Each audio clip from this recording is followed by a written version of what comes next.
perkenalkan bagi teman-teman semua yang hari ini hadir di acara Akademi SDGs dalam kursus ke-8 dengan tema yaitu identifikasi kebutuhan data pendukung pemutakhiran IDM dan SDGs desa. Sebelumnya, ini kenapa seperti itu? Kita mengidentifikasi karena posisinya adalah di tahun ini ada pendataan IDM dan pemutakhiran SDGs. Bagaimana untuk agar data itu bisa sama, walaupun nantinya pasti ada perbedaan, tapi kita mengidentifikasi apa saja yang harus diisi dan apa saja yang harus disesuaikan dengan data-data tersebut. Ada beberapa hal yang harus disamakan, misalkan ketika data stunting antara scorecard dengan IDM dengan data SDGs itu walaupun hasilnya nanti ada perbedaan sedikit, tapi ketika kita diidentifikasi maka itu akan sesuai. Hari ini sudah hadir di tengah-tengah kita sebagai pemantik ada Cak Itong atau Mas Ahmad Fauzan sebagai pemantik pertama membahas terkait dengan identifikasi data yang ada di IDM, dan yang kedua ada Bang Sam Sabana Sam. Ini lebih pada mengidentifikasi data yang ada di SDGs. Untuk itu saya langsung serahkan untuk pemantik pertama ke Cak Itong. Silakan Cak untuk memaparkan materinya. Terima kasih Pak Ipang dan terima kasih semua teman-teman. Assalamualaikum warahmatullahi wabarakatuh. Selamat siang, salam sejahtera. Semoga di hari Sabtu di akhir pekan ini kita semuanya bisa memanfaatkan waktu yang baik ini untuk kemudian saling belajar bersama. Pada beberapa episode sebetulnya atau pada beberapa webinar kita semuanya sebetulnya sudah mengikuti proses penjelasan baik dari Kementerian Desa maupun dari narasumber-narasumber yang lain yang berkaitan dengan pemutakhiran indeks desa membangun, dan tampaknya memang penjelasan yang disampaikan oleh beberapa narasumber tampaknya ketika ditekniskan bukan ada kendala, konsensus besar, tentu saja besar maknanya adalah nasional karena memang pemutakhiran indeks desa membangun ini menjadi bagian penting secara nasional untuk melihat laju perkembangan kemajuan desa. Nah, dari anatomi indeks desa membangun. Jadi kalau berbicara indeks desa membangun, maka hal yang perlu kita pahami ada beberapa pertanyaan yang totalnya membutuhkan 773 jawaban. 773 data yang itu bisa dihimpun dari berbagai pihak. Dari 773 ini yang tidak mengandung nilai atau yang tidak mengandung skor itu sebanyak 214 data yang meliputi identitas desa, demografi, topografi, kemudian pendapatan, kemudian petugas. Ini tidak berkaitan langsung dengan skor. Nah, yang berkaitan langsung dengan skor itu ada 480 data indeks komposit. 480 itu kalau dibagi dalam indeks komposit ada 3, yaitu IKS, IKE, dan IKF. Memiliki skor atau nilai itu totalnya 480 yang berada di 3 indeks komposit. Nah, lalu kalau kita melihat dalam dashboard pemutakhiran indeks ini, coba saya log out dulu. Kita awali dari proses awal. Yang perlu, kalau sudah semua teman-teman membuka dashboard ini, maka teman-teman mohon untuk tidak mengabaikan tombol-tombol ataupun menu-menu yang ada di sini. Menu-menu ini sebetulnya sangat informatif dan sebetulnya beberapa pertanyaan, banyak pertanyaan yang bisa kita jawab dengan melihat di sini. Misalkan ini berkaitan dengan IDM. Nah, ini di sini sudah menjelaskan berkaitan dengan 3 indeks.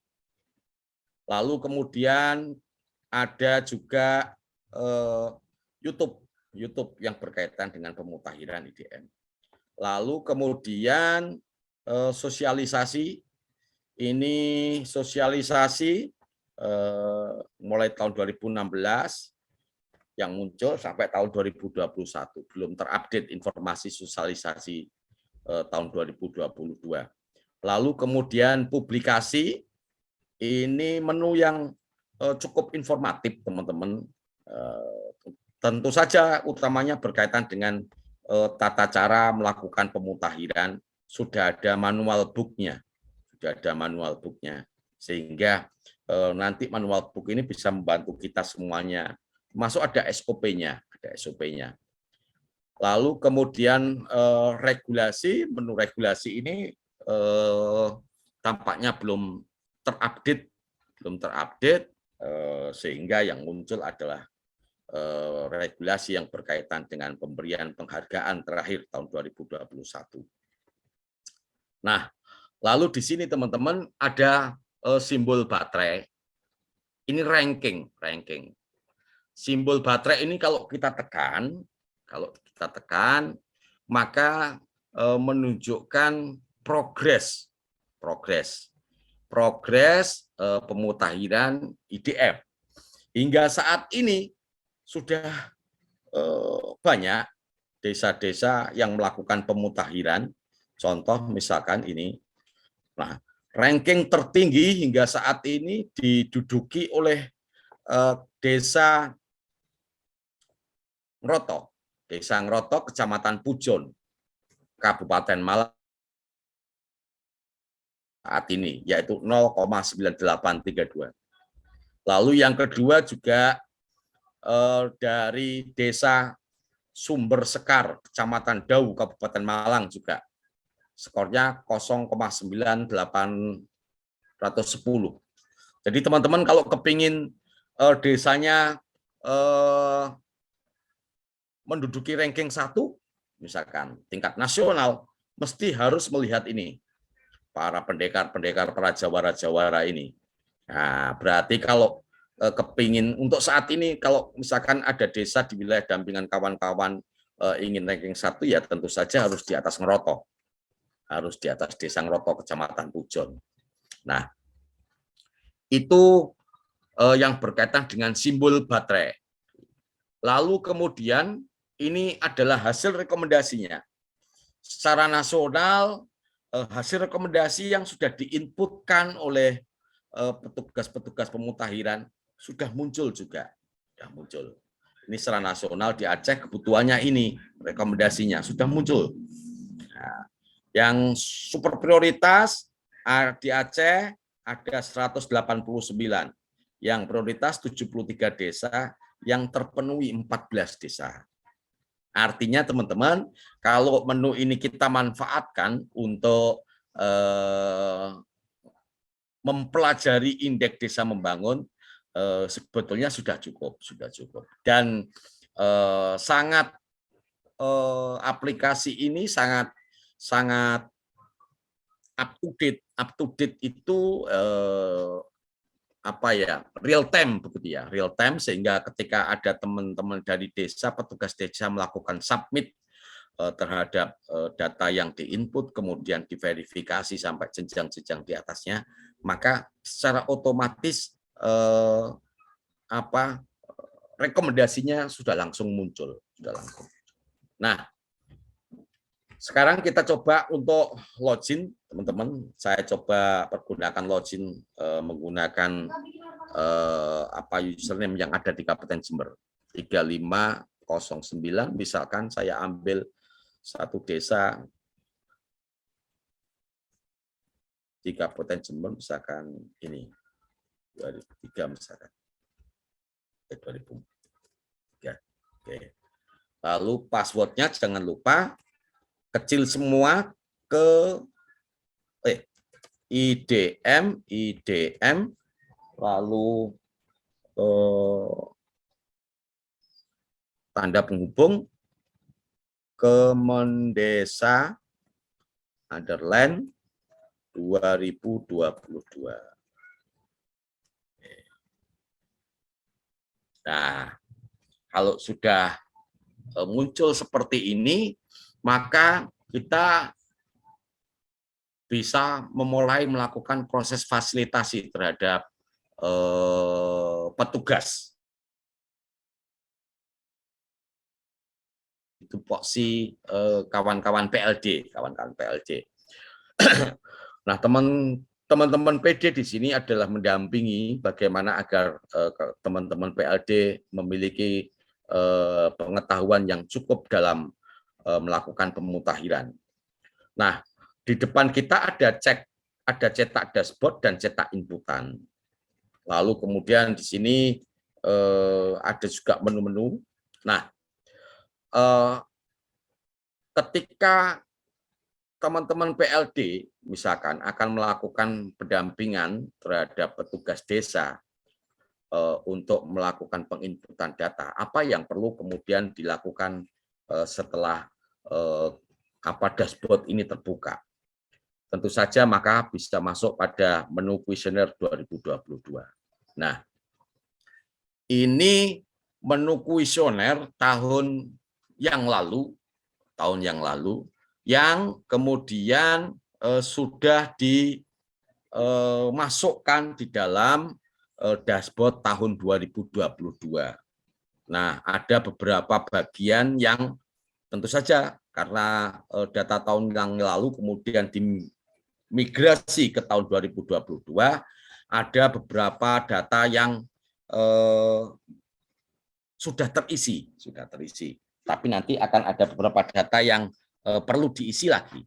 Nah, bagaimana memulai langkah untuk melakukan pemutakhiran? Kita tinggal memilih saja, memberikan pilihan atau opsi kepada petugas. Opsinya mau online kah atau mau offline? Kalau online kondisinya seperti ini, kita langsung melakukan pemutakhiran bisa. Contoh, petugasnya bukan Muhammad Iwandri, tetapi misalkan Doni, sudah langsung begini. Nah, lalu kemudian kalau kita mau melakukan proses pemutakhiran, tetapi dengan cara offline, yaitu caranya adalah unduh kuesioner. Nah, nanti yang muncul seperti ini. Yang muncul adalah file Excel yang menjadi dasar proses pemutakhiran.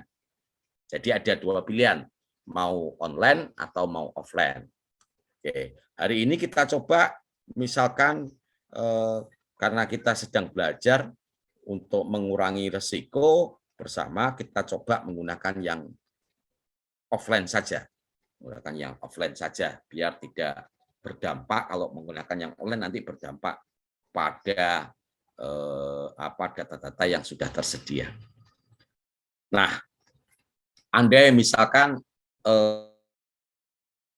Muhammad Iwandri, maka ya biarkan saja. Tanggal pengisian kuesioner, nah ini menjadi perlu untuk kita perhatikan. Halo. Sama, tentu saja. Waalaikumsalam. Bukan tahun 2021, tetapi tahun 2022, tanggal dan bulannya juga perlu kita sesuaikan. Nomor HP petugas silakan sesuaikan, nomor KTP juga demikian, jabatan. Kalau dulu jabatannya misalkan adalah operator desa, berarti kan staf desa. Mungkin si Iwandri ini pada tahun ini sudah menjadi perangkat desa, berarti tinggal diisi perangkat desa. Tinggal diisi perangkat desa. Nah, kalau misalkan tahun ini Iwandri bukan operator, tapi dia misalkan menjadi perangkat desa, apakah kasih atau kaur begitu, maka ini bisa dilakukan perubahan. Bisa dilakukan perubahan agar datanya bisa sesuai dengan kondisi saat ini. Iwandri. Nah, kemudian ini misalkan perangkat desa. Nah, hal yang paling penting untuk kita perhatikan di sini adalah posisi PD dan PLD. Itu posisi TPP lah ya, posisi TPP, bukan petugas di sini, bukan petugas yang melakukan pemutahiran, tetapi pihak yang melakukan pendampingan terhadap si seseorang yang ditunjuk oleh kepala desa untuk melakukan pemutahiran. Nah, informan, siapa informan? Misalkan kepala desa ya, atau sekdes, misalkan ya si sekdes namanya kita masukkan dan seterusnya. Tanggal lahir informan silakan dimasukkan juga, ini biasa. Oke. Nah, titik koordinat berdasarkan pengalaman tahun yang lalu, titik koordinat ini ada yang berubah dan ada yang tidak berubah. Jadi mohon diupayakan kalau memang titik koordinatnya sudah benar, tidak perlu ada perubahan. Termasuk alamat kepala desa. Nah, silakan diisi. Ini kalau di Madura agak susah ini, karena para klebun itu biasanya berkantornya di rumahnya, para klebun itu kepala desa. Jadi di Pulau itu balai desa jumlahnya sedikit, tidak sesuai dengan jumlah desa, tetapi yang banyak adalah rumah-rumah kepala desa menjadi maka ini proses pengisiannya ya disesuaikan saja dengan rumahnya klebun tersebut atau kepala desa tersebut. Lalu kemudian teman-teman ada di wilayah dan ada di luar wilayah desa. Nah, mungkin yang paling banyak adalah ada di wilayah desa, tetapi tidak untuk kemungkinan ada tetapi di luar wilayah desa. Lalu kemudian batas desa dalam bentuk apa? Batas desa dalam bentuk peta yang telah ditetapkan teman PLD bisa kontak PD, teman-teman PD bisa kontak TA untuk memastikan regulasi yang telah diterbitkan oleh kabupaten berkaitan dengan penetapan batas untuk memastikan ada atau tidaknya. Nah, sehingga ketika itu bisa diakses, maka bisa dengan pasti kita petugas bisa mengisi ini ada atau tidaknya. Nama kepala desa atau PLT ini biasa. Nah, justru yang jarang sekali kita fasilitasi yaitu pembuatan akun. Ini pembuatan akun medsos ini sebetulnya mudah sekali. Tetapi jarang pemerintah desa itu memiliki akun medsos.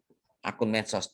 Padahal dalam beberapa kesempatan akun medsos itu selalu kemudian menyertai beberapa misalkan beberapa aplikasi Dewisnu misalkan Desa Wisata Nusantara misalkan itu selalu kemudian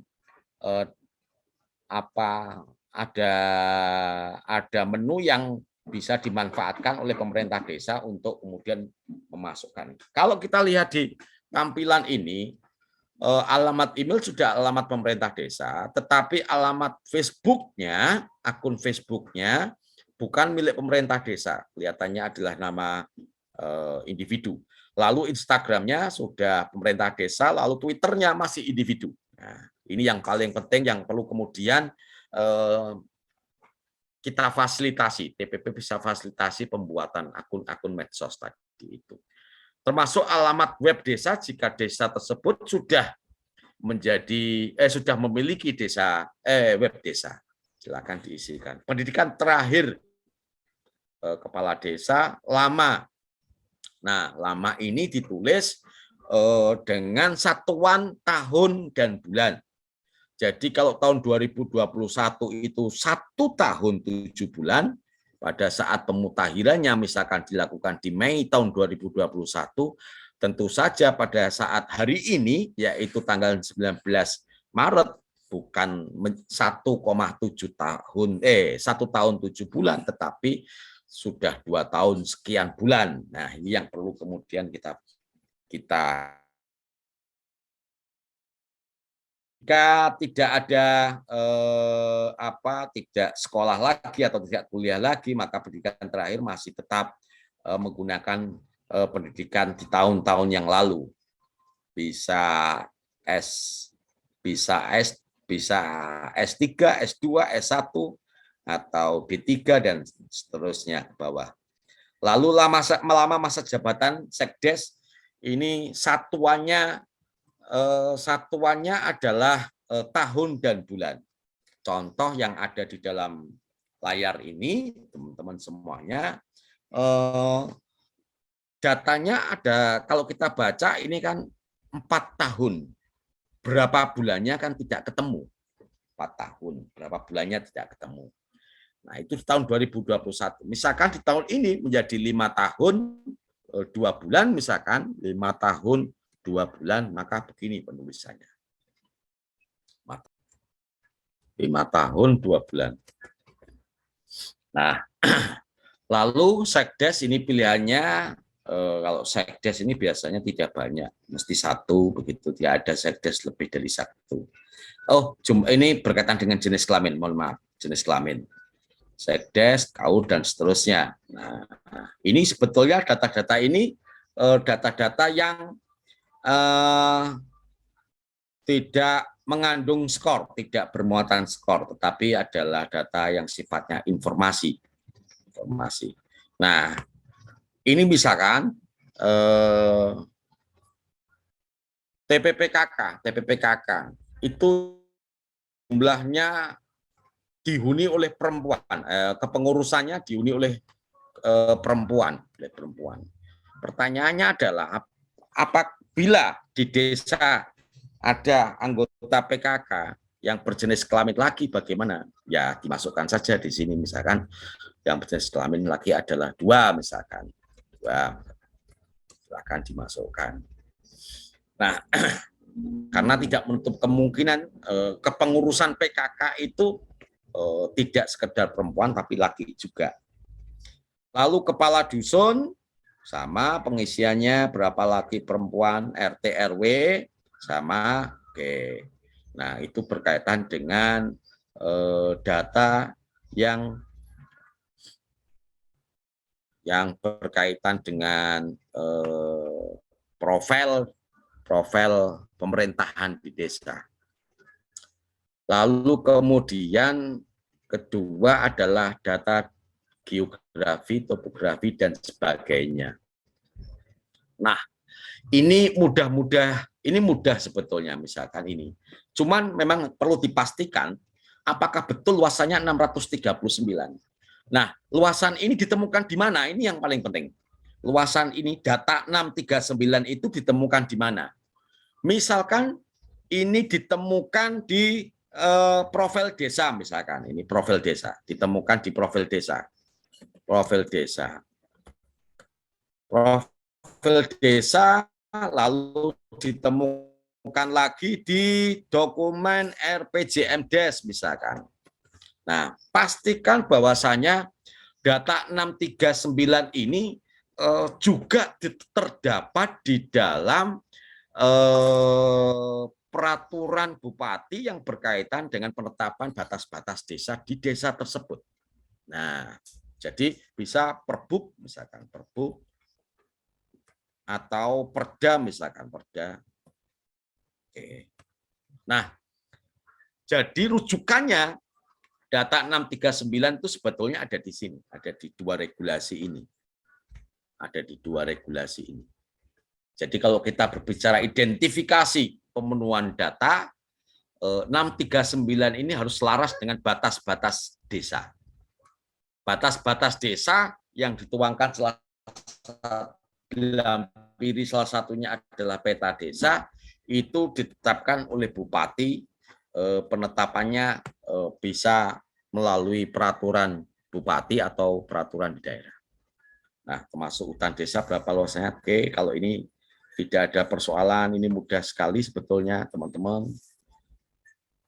Kalau di online kita tinggal pilih, ini pilihan dari online ini. Oke, sudah ada.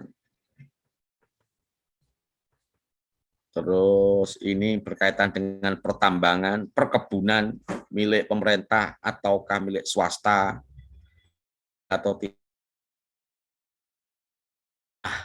Itu berkaitan dengan data topografi dan teman-temannya. Sekarang kita masuk pada data demografi. Data demografi ini kalau dalam SDGs desa adalah data kewargaan. Data kewargaan. Kalau yang di atas tadi itu adalah data kewilayahan. Nah, data kewargaan ini yang dari yang saya sampaikan di awal tadi itu, ini yang mesti harus kita sepakati bersama.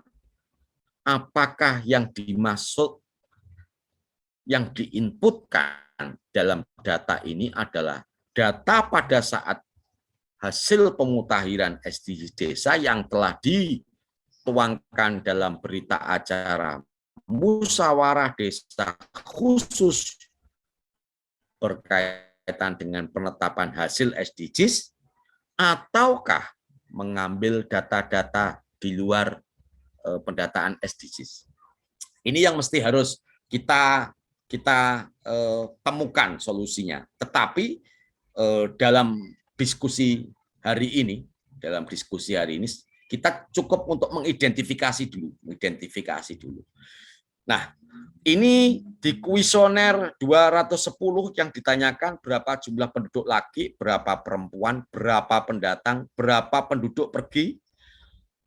Ini kalau dijumlah, harapannya kalau dijumlah maka akan sama dengan ini. Coba kita short, kita blok. Nah, di sini 600, mohon maaf, keliru, ada yang keliru.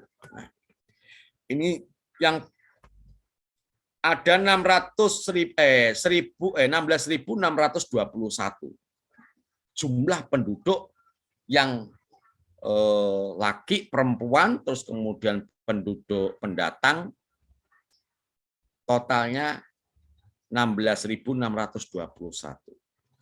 Tentu saja karena ada data yang pergi, maka 16.621 itu harus dikurangi dengan 94. Harus dikurangi dengan 94 ini. Sehingga hasil pengurangan, misalkan kita coba kita simulasi, oke, jumlah laki perempuan, mohon maaf gitu. Oke, jumlah laki, jumlah perempuan. Ini kalau kita tambahkan, maka sekian. 16.601. Dari 16.601 itu berarti maknanya 20 adalah pendatang baru, adalah penduduk baru. Tidak tahu jumlahnya laki berapa, perempuan berapa ke desa. Dan ada data 94 yang pergi, yang keluar dari desa. Tidak tahu jumlah lakinya berapa, perempuannya berapa. Terpenting kalau isian ini ketika laki dan perempuan, penduduk laki dan perempuan tadi dijumlah, maka hasilnya akan terkoneksi ke sini, secara otomatis hasilnya. Oke. Lalu jumlah dusun, nah, ini yang perlu kita kaji benar, teman-teman. Jadi kalau di desa tersebut ada dusun, lalu tidak diinput atau datanya kosong, maka ketika ini disubmit tidak bisa tersubmit. Kalau memang benar-benar tidak ada dusun seperti yang disampaikan Bung Sabubun yang ada di Papua, maka ini harus dikasih 0. Karena apa? Antara tidak diberi sesuatu dan diberi angka 0, itu maknanya beda. Kalau begini berarti kita semuanya bisa memahami ternyata di desa tersebut tidak ada dusun. Tetapi kalau tidak ada angka berapapun seperti ini, maka ini ada dusun atau tidak ada dusun, kok tidak ada keterangan apapun ya. Nah, sehingga harus dikasih angka mulai dari 0 dan seterusnya. Misalkan kalau memang tidak ada dusun kasih 0. Jumlah teman-teman, ini ada total kepala keluarga. Total kepala keluarga itu baik sepasang suami istri ataupun kepala keluarga yang perempuan. Jadi totalnya 4.650. Dari manakah data ini diambil atau didapat?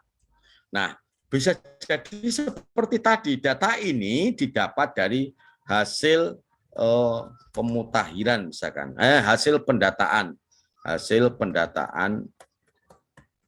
SDGs desa tahun 2021. Kalau teman-teman kesulitan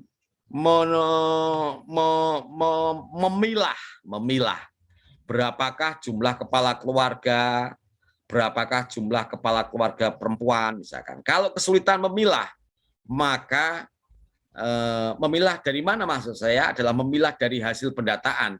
Maka teman-teman bisa mengajak PD dan PLD-nya, teman-teman PLD bisa mengajak PD dan TA-nya untuk mencari data ini. Ya, syukur-syukur kalau Dinas Kependudukannya sistem pelaporan kematian dan kelahiran itu sudah online, maka dengan mudah bisa diakses. Kalau menggunakan data hasil pemutahiran SDGs data pendataan SDGs, maka ya sudah. Kata kuncinya berarti ya. Nah, siapa yang bisa mengakses dashboard adalah admin desa. Nah, itu semuanya termasuk pekerjaan ini teman-teman semenjak SDGs desa, pendataan SDGs desa sudah dilakukan oleh pemerintah desa bersama dengan Pokja, maka data ini yang berkaitan dengan pekerjaan tidak jauh dari sana. Andai kemudian data yang termigrasi belum sepenuhnya, pertanyaannya adalah maka data dari mana yang mau seperti yang saya sampaikan, ada banyak instansi sebetulnya yang bisa kemudian kita mintai data. Persoalannya adalah kita mesti harus bikin kesepakatan atau konsensus nasional tanggal, bulan, dan tahun. Kemudian sumber datanya ngambil dari mana? Dari sekian kelembagaan atau kementerian ataupun dinas-dinas. Seperti yang didesain para pegiat tadi malam, ada Pak Firdaus, ada siapa, ada Wak Ipa, Mbak Aniatul, dan beberapa kawan-kawan semuanya, Bang Matt juga, bahwa memastikan beberapa kuesioner itu terisi dengan benar. Kita coba identifikasi dari mana data ini bisa kita penuhi, begitu ya. Nah, sehingga yang saya sampaikan tadi adalah varian-varian untuk mengambil data. Jadi misalkan saya sebut varian karena ada banyak kelembagaan yang dinas atau kelembagaan atau kementerian yang memiliki data. Nah, contoh seperti ini. Nah, tinggal nanti di akhir perjumpaan kita, andai misalkan hari ini bisa kita tuntaskan, maka perlu dilakukan proses persepakatan di antara peserta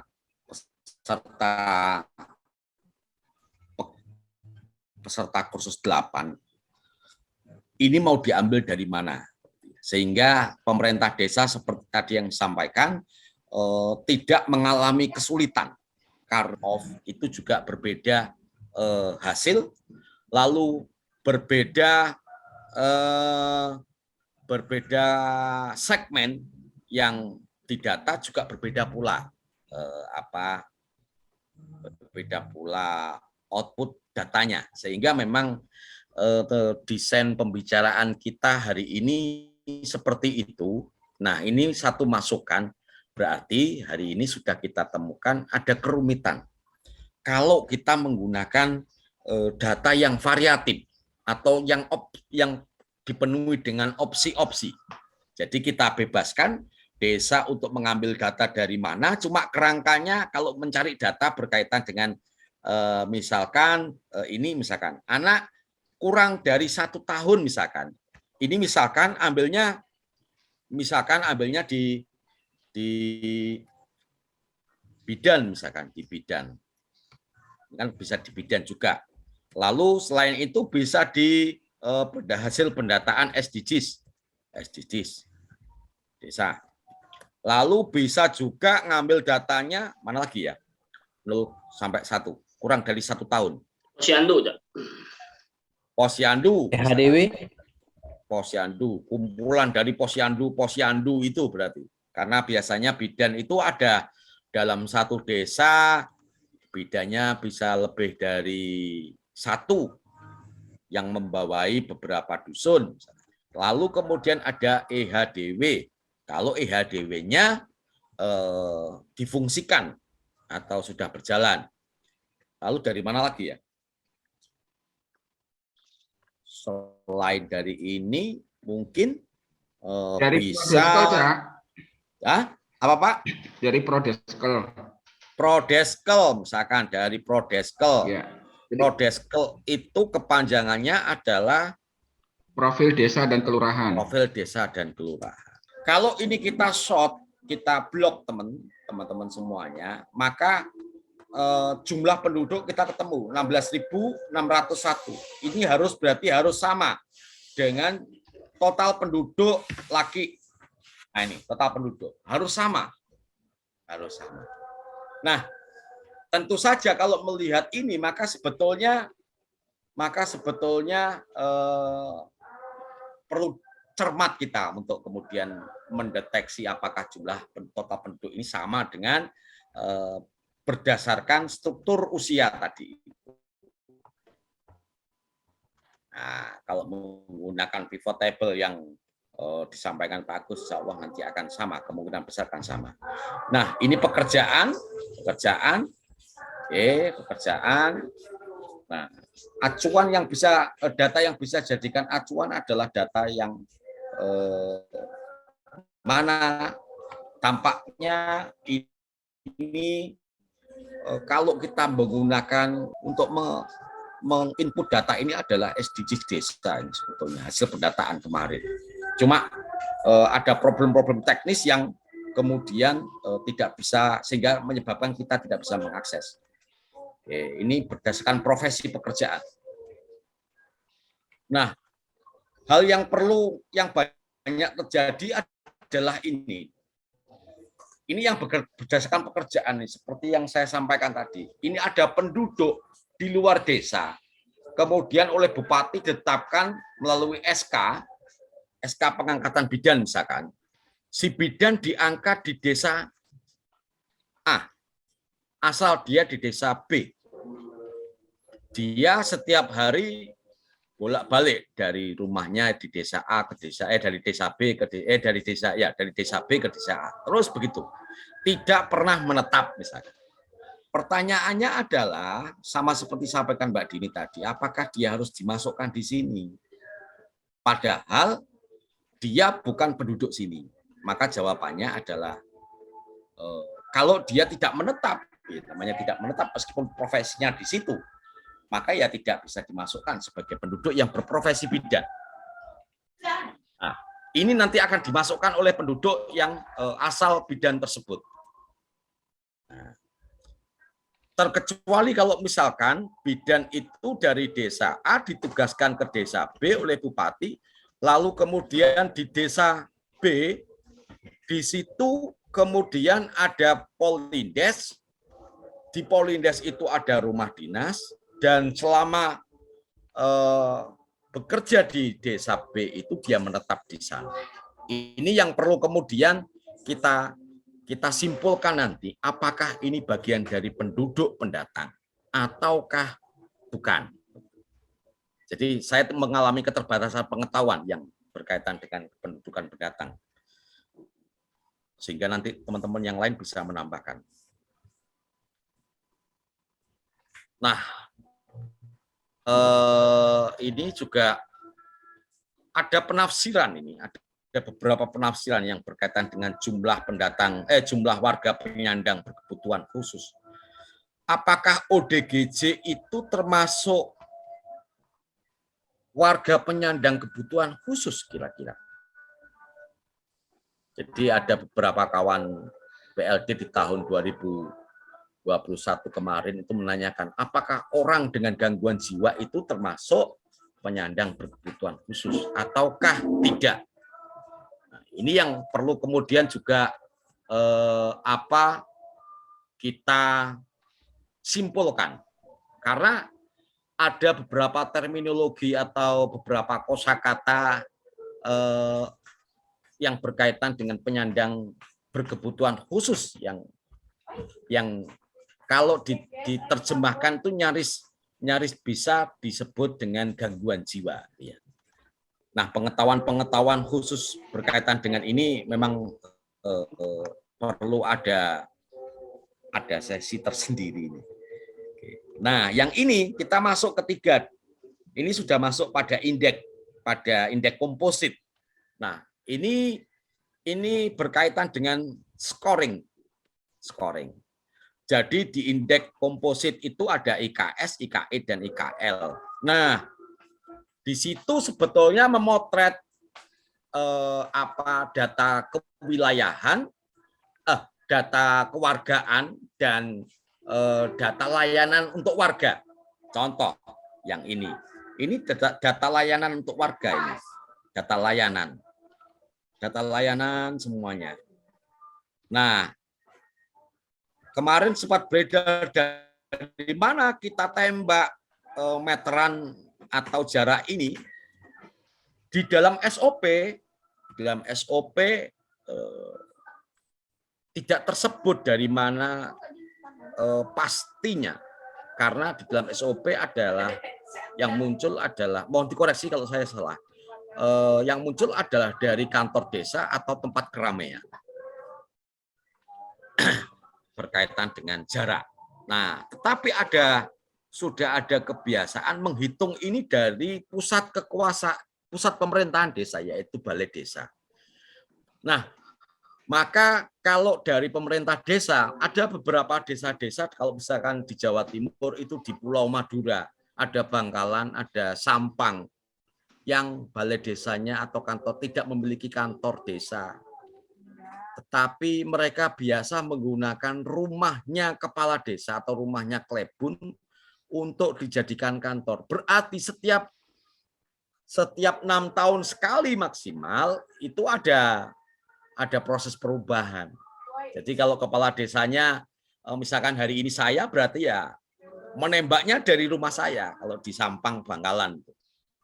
Besok 6 tahun lagi misalkan Wak Ipang yang jadi kades, maka ditembak dari rumahnya Wak Ipang meterannya itu. Apakah ini kemudian menjadi mutahiran IDM?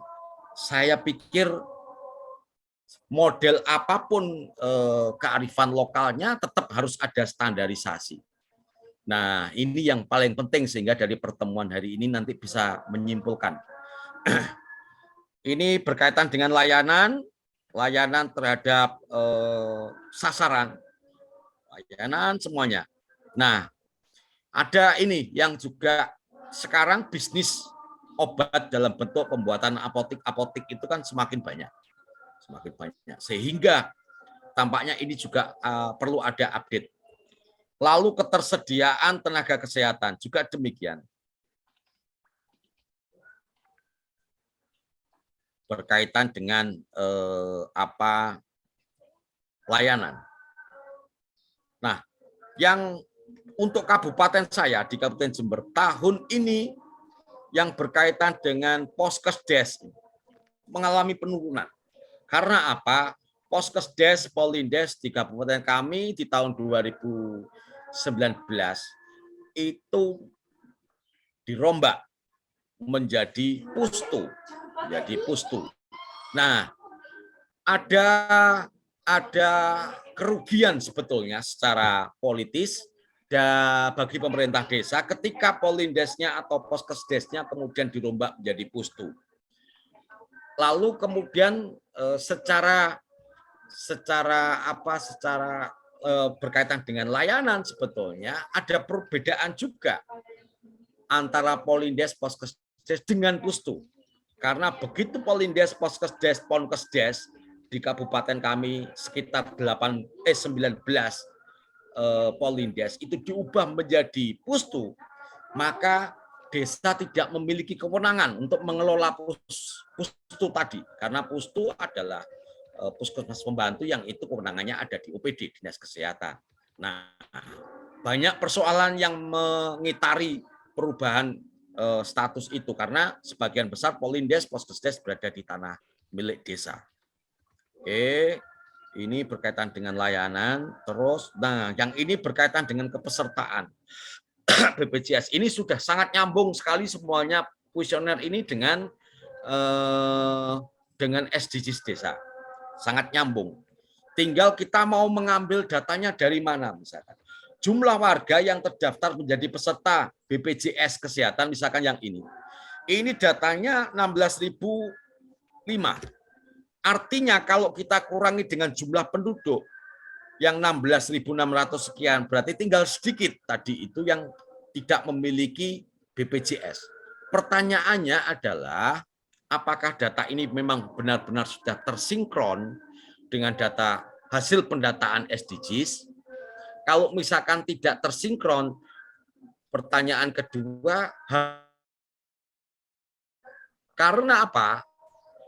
Kalau misalkan data baru ditemukan, misalkan ambil dari SDGs, ternyata tidak 16.005, ternyata hanya 13.000, maka di sini akan kita input 13.000. Maka secara otomatis akan mengurangi skor. Ketika skor berkurang, maka akan berdampak pada status kemajuan desa. Nah, ini teman-teman semuanya pekerjaan-pekerjaan kuis pertanyaan-pertanyaan yang sebetulnya sudah 3-4 tahun yang lalu kita lakukan proses pendampingan, tetapi kalau kita cermati pasca SDGs desa, maka banyak hal yang muncul yang perlu kita pertanyakan. Termasuk dengan angka kematian. Angka kematian ini dimiliki oleh Dinas Kesehatan. Angka kematian ibu, angka kematian anak, Dinas Kesehatan. Posyandu juga bisa, karena Dinas Kesehatan ngambilnya juga semuanya dari Posyandu. Nah, pertanyaannya adalah data tanggal, bulan, dan tahun berapa ini yang harus kemudian kita sepakati, sehingga bisa secara nasional ada standarisasi data.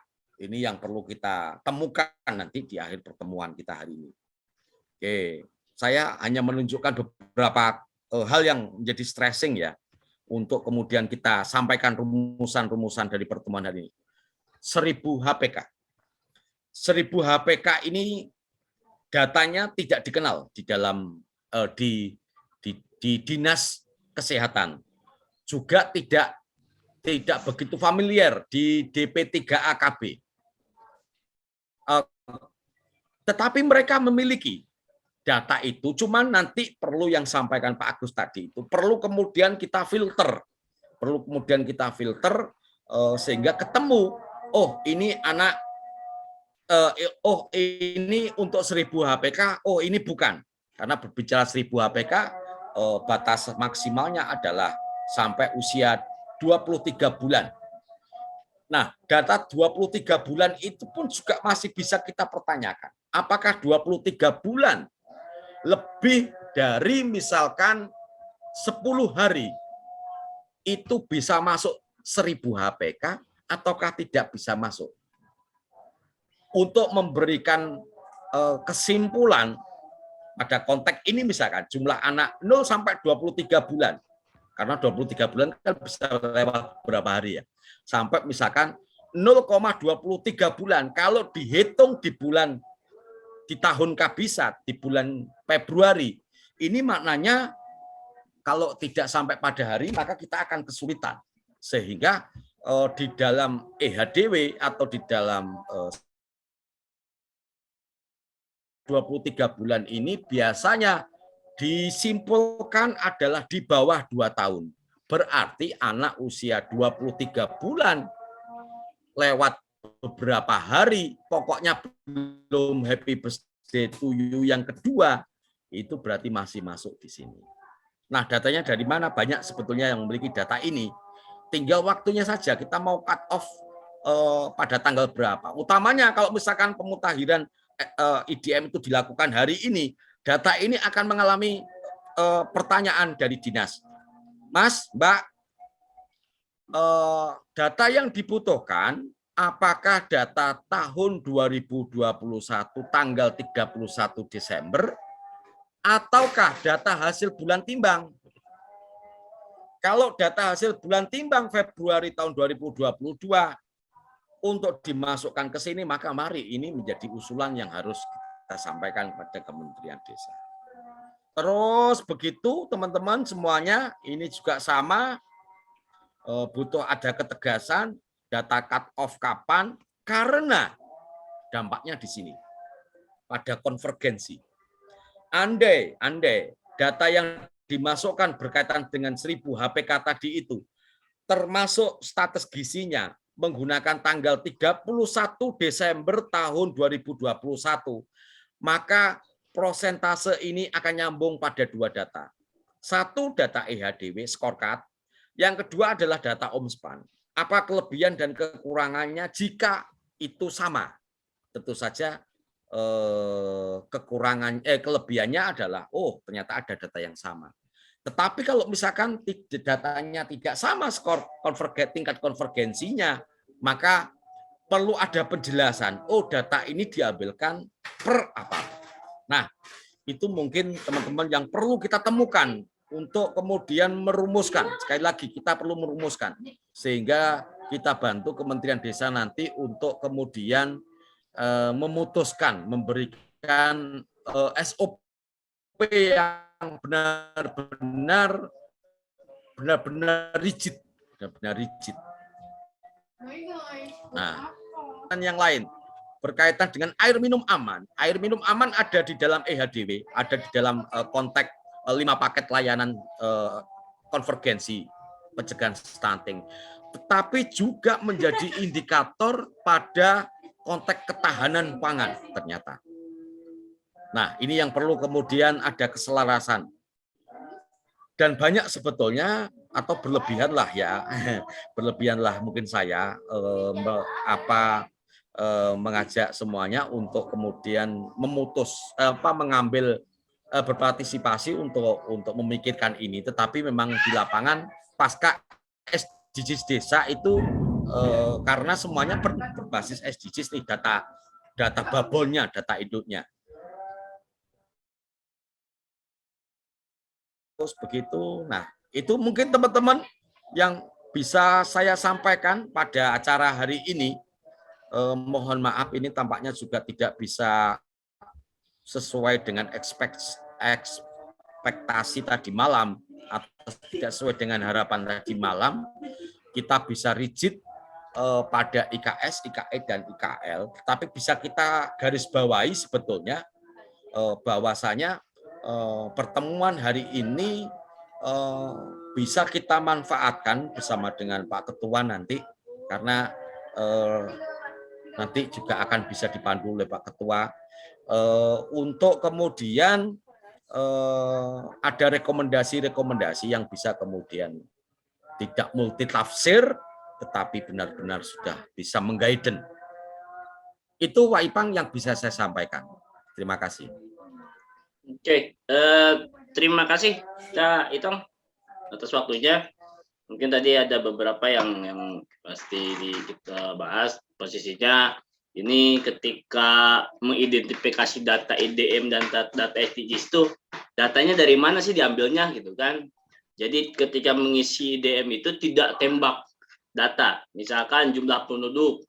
Ketika jumlah penduduk misalkan 6.000 anak atau anak usia 1 sampai sekian, itu dari mana ngambilnya? Apakah dari data scorecard yang hasil dari pendataan KPM atau Posyandu, itu kan, atau data yang lain itu diambil, jadi supaya tidak salah untuk penginputan, ya, terutama untuk pendataan, apalagi ketika data SDGs belum selesai atau penginputan SDGs belum selesai, memasukkan data ke IDM-nya harus dari mana?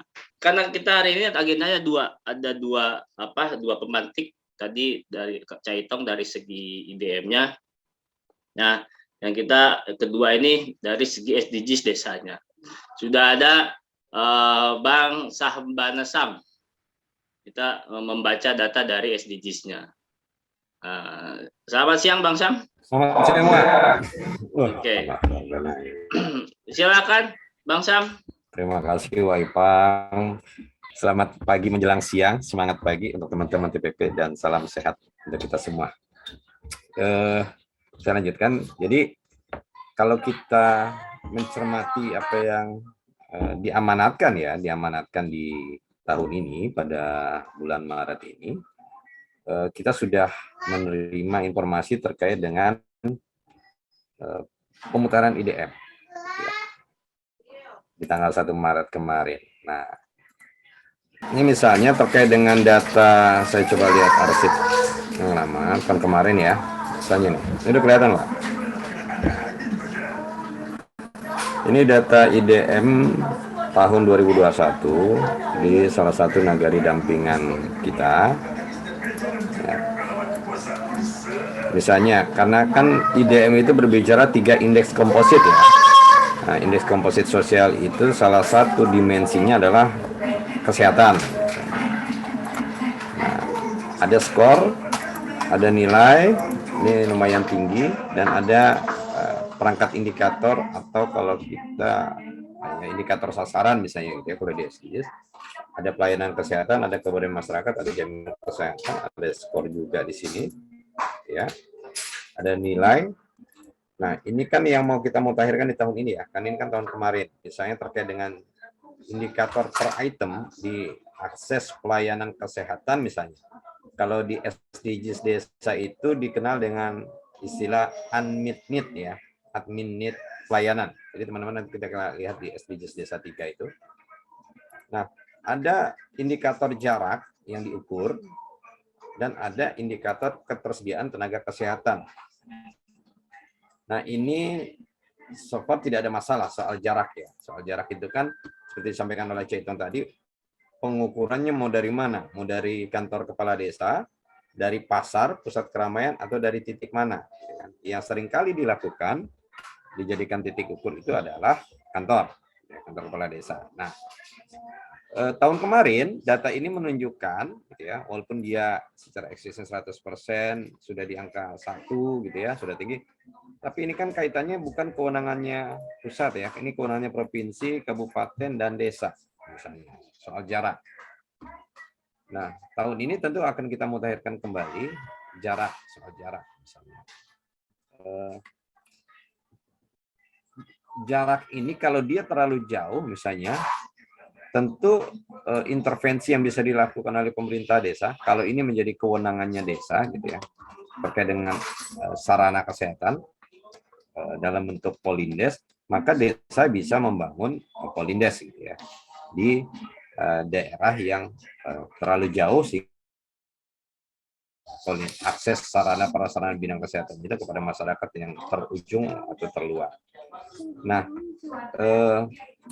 indikator kesehatan ini kalau kita kaitkan dengan SDGs desa, misalnya di SDGs berapa, target berapa gitu ya tadi pertanyaannya. Nah, kita coba lihat misalnya.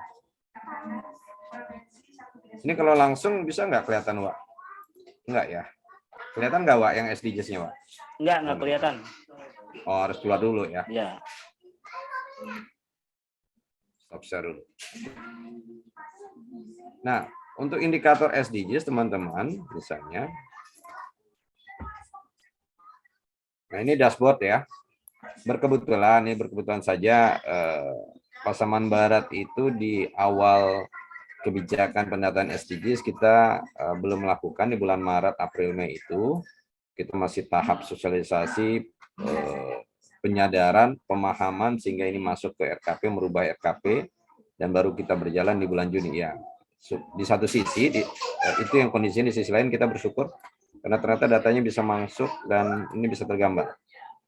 Nah, bicara akses tadi yang di IDM tergambar itu, teman-teman, nah kita kan bisa melihat di sasaran SDGs Desa 3, Desa Sehat dan Sejahtera, itu pada indikator 3.2 misalnya. Admin need pelayanan kesehatan mencapai 0%. Data tahun kemarin di Nagari yang sama ini dengan EDM-nya tadi itu menunjukkan ketika indikator mencapai 0%, capainya baru 16.4 ya.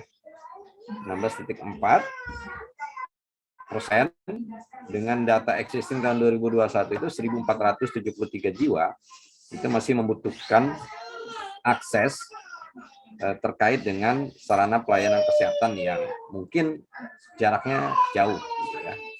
Nah, ini kan admin pelayanan kesehatan ini kalau kita lihat di variabel kuesioner individu, ini ada gangguan ini. Kuesioner individu, maka akan tergambar nanti berapa jarak misalnya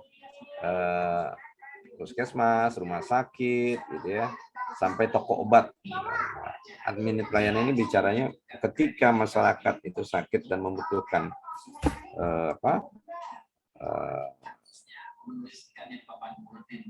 pengobatan misalnya, fasilitas apa yang seringkali dikunjungi atau yang mungkin akses mana yang dapat dikunjungi paling cepat atau paling dekat. Ini bicara admin pelayanan. Ini kita bisa melihat datanya dari situ juga. Tinggal lagi nanti, karena ini saya masuk dari admin kabupaten ya, tidak admin desa, di titik mana, di jorong mana, di korong mana, atau di dusun mana, yang ini akses, bicara akses kesehatan ini yang sangat jauh dan dibutuhkan misalnya. Nah, ini kaitannya nanti bagaimana menyusun perencanaan pembangunan desa. Artinya data SDGs ini yang hari ini sudah sandingkan dengan data IDM misalnya di masing-masing indikator indeks komposit yang ada. apakah indeks komposisi sosial, ekonomi maupun ekologi. Kalau ini bisa kita sandingkan dan teman-teman bisa melihat komparasi antara data IDM dengan data SDGs desa, maka nanti apa yang menjadi kebutuhan data IDM setidak-tidaknya bisa terlihat apakah data SDGs desa bisa membantu kontribusi datanya untuk pengukuran IDM atau pengutaran IDM tahun ini atau tidak gitu ya. Atau mungkin teman-teman bisa menggunakan data yang lain karena data ini sudah ada juga sih di data SDGs desa. Lalu kalau mau melihat rekomendasinya pun juga sudah ada gitu ya. Tinggal lagi itu disesuaikan dengan kebutuhan saja, apa yang menjadi kebutuhan data IDM. Nah, sekali lagi, untuk bisa melihat data kebutuhan, ya kita harus memahami dulu sebenarnya target-target sasaran indikator di SDGs desa dan data-data di IDM. Gitu ya. Misalnya di IKS tadi, indikator ketahanan sosial itu apa saja, dimensinya dan sasarannya di mana di SDGs desa, sehingga kita akan lebih cepat melihat melink-in-catch-kan antara IDM dengan SDGs desa. Mungkin itu kira-kira Wak, terkait dengan datanya antara IDM dengan SDGs desa. Bagaimana integrasi data SDGs desa ini bisa inline dengan data IDM. Oke, terima kasih Bang Sam. Mungkin bisa terbaca ya teman-teman ketika data IDM atau integrasinya nanti dengan data SDGs. Tapi harus diselesaikan dulu mungkin data SDGs-nya ya pendataan penginputannya. Ketika ini nanti tidak sama, mungkin ada di revisi ataupun pemutakhiran data SDGs-nya. Kenapa? Karena pemutakhiran itu kan bisa dilaksanakan tiap tahun untuk data SDGs itu bagi yang sudah selesai. Kalau IDM mungkin di hari ini IDM pun tiap tahun ya untuk penginputannya. Mungkin gini, Bang Sam ataupun Caitong terkait dengan identifikasi yang kita susun ini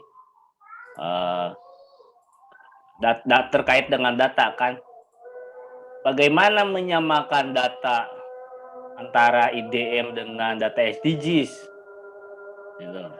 Ketika posisinya mungkin data SDGs belum selesai, apakah nanti di pemutakhiran data SDGs-nya dirubah atau gimana? Mungkin salah satunya Bang Sam atau Caitong yang mau menanggapi. Oke, kita saya coba untuk share screen surat yang tadi disampaikan oleh Bang Ben dan Pak Agus.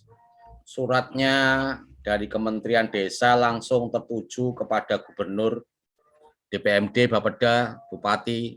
Terus, nah, yang nomor 8 ini adalah justru unsur dari Kementerian Desa, yaitu kita.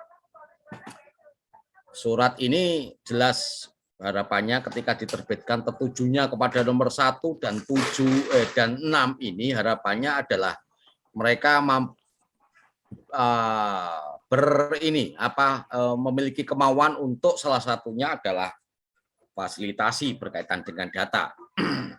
Oke, artinya bukan kita yang mencari data, tetapi mereka lah yang bisa menyediakan data untuk desa ketika desa melakukan proses pemutakhiran.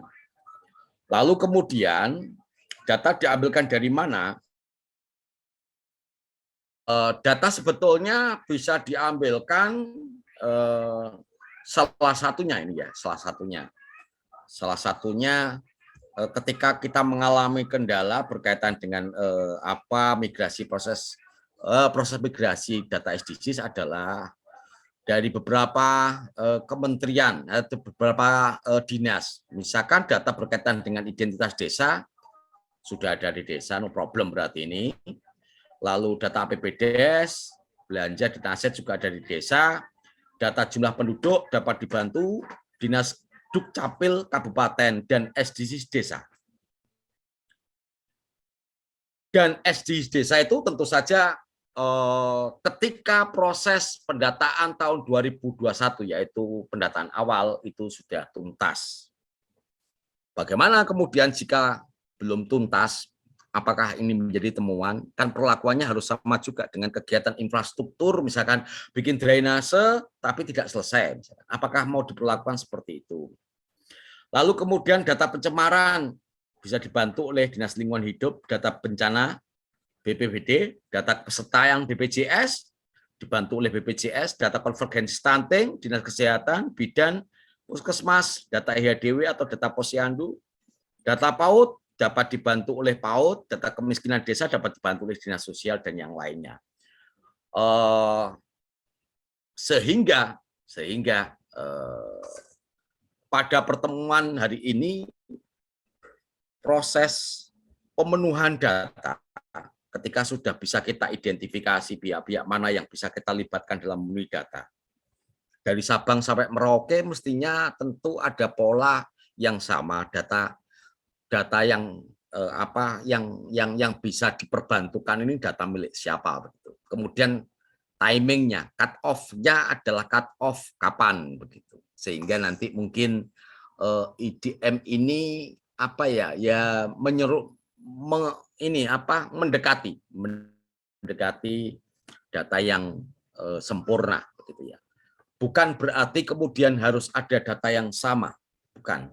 Tapi ada rujukan, ada lembaga atau apa yang harus dirujuk pada saat transisi proses migrasi antara data SDGs yang ada di dalam aplikasi ke dashboard.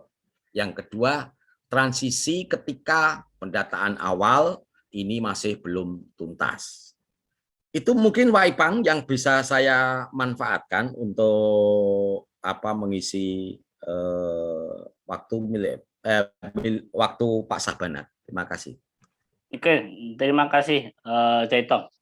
Jadi posisinya kalaupun data itu diambil dari beberapa, misalnya ketika BPJS, kadang-kadang kan desa tidak tahu warganya ikut BPJS atau tidak kan ya.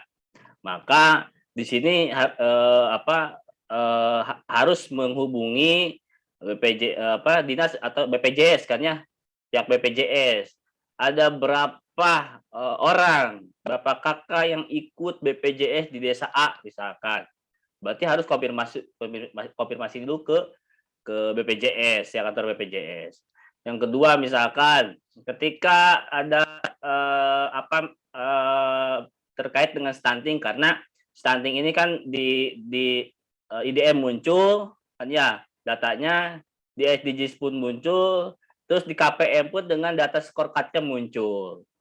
Nah, ketika ingin mengisikan data ke IDM kan karena mungkin SDGs-nya yang pertama belum selesai ataupun belum migrasi atau belum paham untuk membacanya, hasil penginputannya, maka diambil dari data scorecard. Nah, ya ada lagi yang bingung, ini scorecard-nya dari mana didapatkannya gitu kan ya. Kadang-kadang TPP hanya mendampingi saja, yang tahu kan adalah kader posyandu dan KPM. Tidak tahu saya dari mana gitu kan, tahu ada datanya kan. Ketika ditanyakan hasilnya, mungkin ketika hasilnya ada yang berkembang IDM, ada yang maju. Ini kades kan, kalau yang tidak tahu kan, ini dari mana datanya? Ini dari apa? Kok saya jadi mandiri atau jadi maju sekarang gitu kan? Dari mana? Maka sebagai TPP kan harus paham di situ kan letaknya. Maka harus bisa menjelaskan ini datanya diambil dari sini, ini datanya kesehatan diambil dari sini, dari kependudukan diambil dari sini gitu kan. Harus seperti itu. Oke, langsung ke closing statement. Silakan Caitong dan Bang Sam langsung di closing statement. Silakan Caitong. Ya, makasih. Ketika saya amati tampaknya karena ada satu titik krusial ya, di mana pada saat pemutahiran IDM ini butuh satu kesimpulan dalam konteks input data di IDM, maka data itu harus bersumber dari mana.